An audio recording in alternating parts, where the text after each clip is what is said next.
விவசாயியின் மகனிடத்தில் இருந்த அரிய பொக்கிஷம். நாம் எவ்வளவோ பேரை பார்க்குறோம். சிலர் படிப்பறிவு உள்ளவர்கள், சிலரால் இளமையில் படிக்க முடியாமல் எவ்வளவோ சூழல். அந்த சூழலிலிருந்து வருந்தும் குழந்தைகள் கூட வைரமாக நாட்டிற்கு பல அரிய பொக்கிஷங்களை கொடுக்குறவங்களாகவும் இருக்காங்க. ஆகையால் தான் ஏழை எளியவர்களுக்கு பொருள் கொடுத்து உதவுவதை விட மாணவ செல்வங்களுக்கு படிப்பறிவு கொடுப்பது அனைத்திலும் சிறப்பானது. நிறைய பேர் அதை போய் சிறப்பாக நல்லா செஞ்சுக்கிட்டு வராங்க. அந்த முடியாத அவங்களுக்கு படிப்பறிவு கொடுத்தா சில வைரங்கள் கூட அந்த இதில் இருக்காங்க. அந்த மாதிரி நல்ல கண்டுபிடிப்புகள்லாம் கண்டுபிடிக்கிறவங்களும் இருக்காங்க. இதை பற்றி தான் ஒரு சின்ன ஒரு கதையோட ஒரு இது. இப்போ ஏழையவர்களுக்கு படிப்பறிவு கொடுங்க. அதுதான் நம்ம பொருளுதவியை விட படிப்பறிவு அவ்வளோ சிறப்பானது. ஹாய், வணக்கம். நான் உங்கள் யோகா பாமா நந்தகோபால் பேசுகிறேன். அனைவரும் சிறப்பாக இருக்கிறீர்களா? அனைவரும் மிகவும் சிறப்பாக இருப்பீர்கள். எனது இந்த சேனலை சப்ஸ்கிரைப் செய்யுங்க, லைக் அண்ட் ஷேர். ஓகே.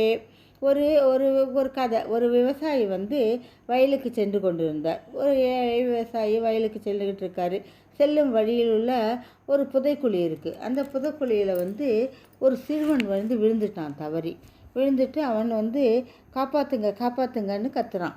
அந்த சிறுவனை பார்த்து விட்டு மெதுவாக அந்த சிறுவனிடத்தில் சென்று லாவண்யமாக அந்த குழந்தையை சிறுவனை பார்த்துவிட்டு மெதுவாக அந்த சிறுவனை காப்பாற்றி கரை சேர்த்தார் அந்த விவசாயி.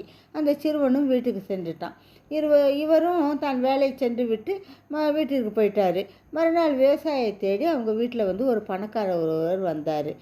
ஐயா, என் மகனை காப்பாற்றிய தங்களுக்கு நன்றி என்று கூறி இந்த பொற்காசுகளை வச்சுக்கோங்க ஐயா ஆன்னு சொல்லி அவர் கொடுக்குறாரு.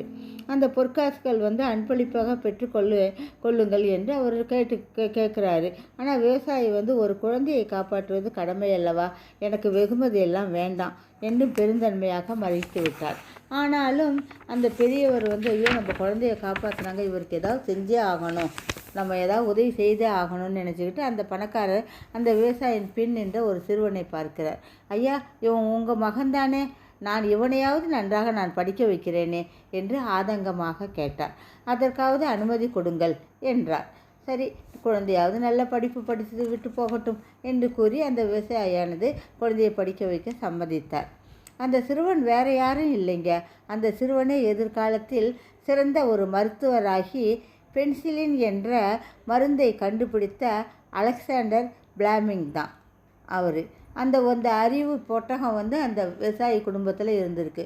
அந்த அறிவை கொடுத்த அவர் அந்த படிப்பறிவு செல்வத்தை விட அந்த காசு கொடுத்துருந்தா என்ன ஆயிருக்குமோ தெரியாது. ஆனால் இந்த படிப்பானது உலகத்திற்கே உதவும்படி அமைஞ்சது இல்லையா? அதான் யார் இடத்துல எந்த திறமை உள்ளது என்று யாருக்கு தெரியும்? நம்மால் முடிந்தவரை பொருளுதவி செய்யாவிட்டாலும் செஞ்சாலும் சரி, கல்வி கண்ணை திறக்க உதவுங்க. உதவும்போது பல மேதைகள் இருப்பார். பல இடத்துல எந்த விதத்தில் எந்த மேதைகள் வருவாங்கன்னு தெரியாது. அதை போல தான் அவர்கள் வெளியே கொணர நாம் ஒரு கருவியாக இருப்போம் இல்லையா? புரிகிறதா? நன்றி, வணக்கம்.